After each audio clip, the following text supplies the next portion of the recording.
This is in the way of a sort of taster for a report that is going to come out, I hope, next week. The Finch Report, as most of you know, came out in June last year. And I think the point, I'd just like to stress that it was, of course, a best fit kind of report. It didn't satisfy all the people who were involved in the discussions. Some might call it a compromise kind of report. And what it did try to do was to achieve a balance between the interests of the different players in the scholarly communications system. They're not congruent, those interests. And between these three elements of accessibility, sustainability, and excellence. But I'm not going to say too much about the process of the Finch Report. Just to remind you of the recommendations. The compromise was what we called a balanced package of moves towards gold and green OA, as well as extensions to licensing, with a clear policy direction towards gold and with better funding arrangements to support gold. And I'll say a bit more about that in a moment. With minimal restrictions on use and reuse, with moves to develop the repository infrastructure, but with caution on any policy limitations on embargo periods for the kinds of reasons which Lars alluded to a few minutes ago. Also recommending that in future negotiations between universities, consortia and publishers, that the issues of subscriptions and licensing on the one hand and of APC revenues, or putting it the other way, costs, need to be taken into account in a single negotiation. And finally, some moves to expand and rationalise licensing, particularly beyond the HE sector, where in the National Health Service, for example, licensing arrangements are pretty chaotic at the moment. And of course, beyond universities and the NHS, people tend to fall off a bit of a cliff in terms of access to licensed material. So, how's it going? Clearly, the government acceptance of the recommendations followed very swiftly by RCUK's policy announcements, consultations on the ref and so on. That was all very welcome from our perspective, I think. Clearly, there is now real momentum behind moves towards open access in the UK. But I think we have to admit that progress has been mixed. It hasn't all been in quite the way that I think the many members of the Finch Group anticipated. And there are some issues that need to be resolved, which I'll come on to in a moment. So we've had 2 parliamentary inquiries, not pointing in exactly the same direction. And I think that some of the debate has shed more heat than light on some of the issues. I don't think we've entirely got away from entrenched attitudes on either side, or indeed there are more than 2 sides to these debates. In terms of balance, I mean, I'd use the term a balanced package. I think that there has been much more attention paid to ways in which to increase access to UK authored articles across the world than there has been on the other element of our recommendations, which was how to increase access to the global output of articles in the UK in a context where we are very far from being in a wholly open access world environment. I think the pace of change, as I've suggested, has been pretty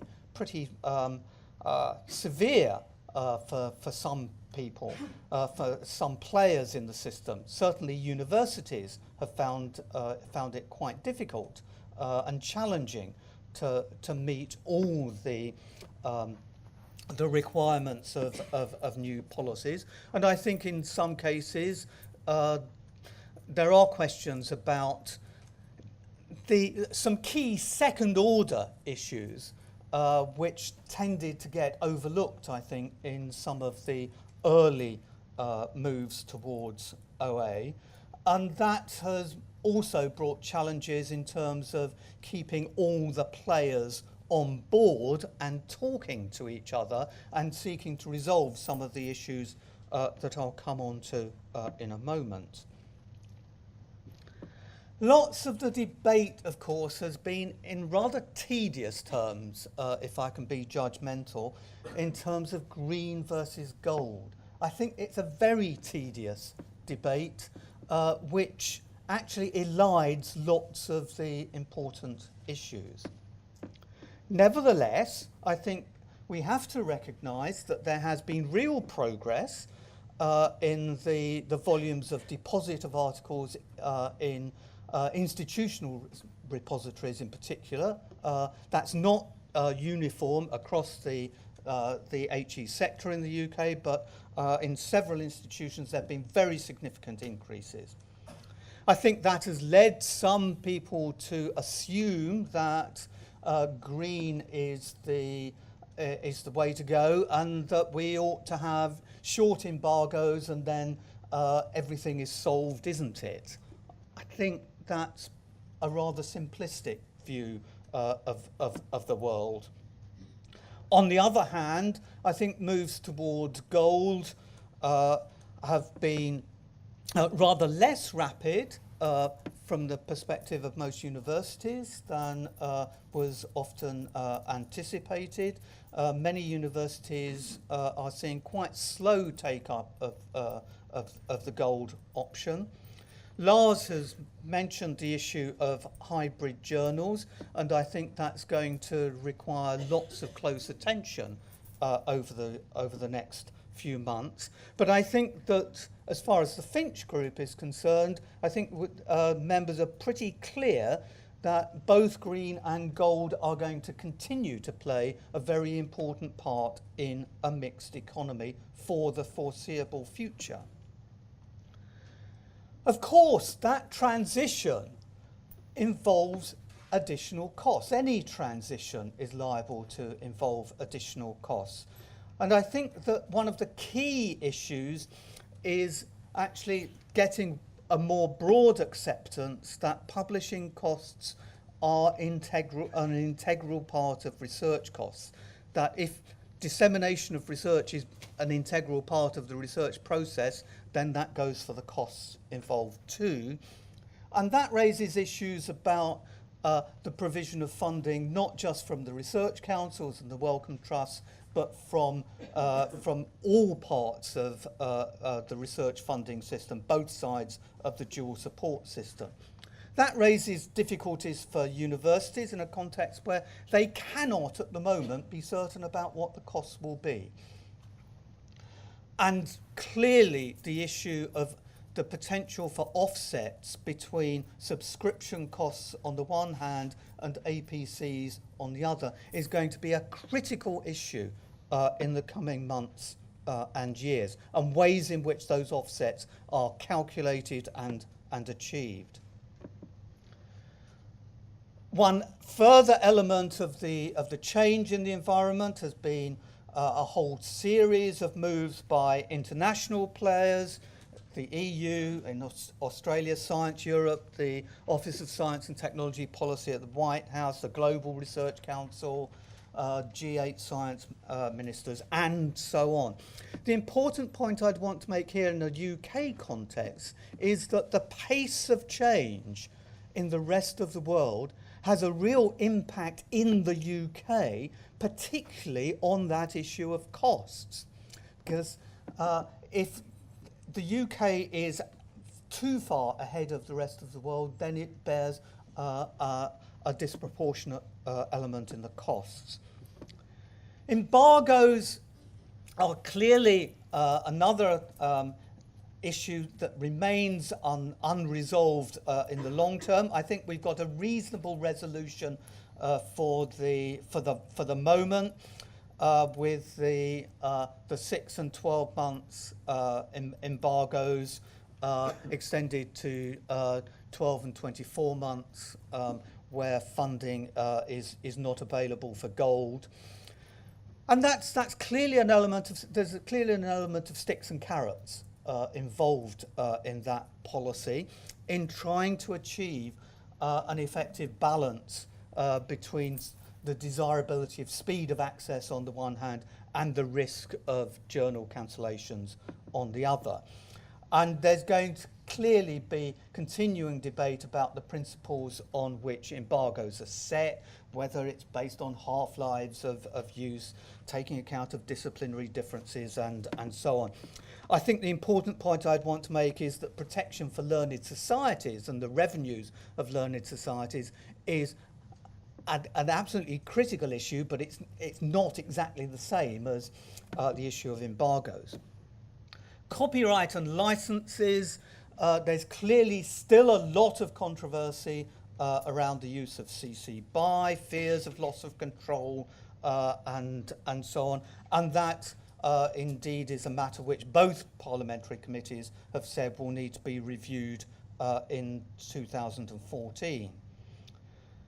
Extensions to licensed access, particularly outside the HE sector. I think the key thing that's happening there is that next month there's going to be the launch of a scheme to provide walk-in access to the vast majority of journals in public libraries in the UK. It is only walk-in access with restricted rights, but it is nevertheless a move which means that many public libraries will have better access, more access to more journals than many university libraries do. And even the British Library will have fewer journals licensed for access in its reading rooms than St Pancras Library opposite the BL on the Euston Road. On the other hand, the visible progress on extensions to licensing in the health service, voluntary organisations, SMEs and so on is rather less than we had hoped. There are some pilots that I think may be launched in the new year, but we had hoped that rather more would have been achieved by now with some government funding than has actually been the case. I won't say any more about infrastructure. I think clearly there is a need for further development of the infrastructure for both gold and green, with better interoperability between different systems, certainly better flows, more efficient flows of information. But I think the key thing that we found in the course of the review is that although there are all kinds of cooperative initiatives going on, which Damien mentioned some, they're all rather ad hoc, not joined up in any way, and there's no defined structure which enables the different players in the scholarly communication systems keep talking to each other, to deal with problems as they arise, to gather the necessary data that needs to underpin further policy development. And I think one of the key things that the review will be recommending is that a formal structure should be established to enable all those kinds of things to take place. So sorry for a rather rapid run through, but I hope that's given you a flavour of from the point of view of the Finch Group, of how things have developed over the past year. Thanks very much.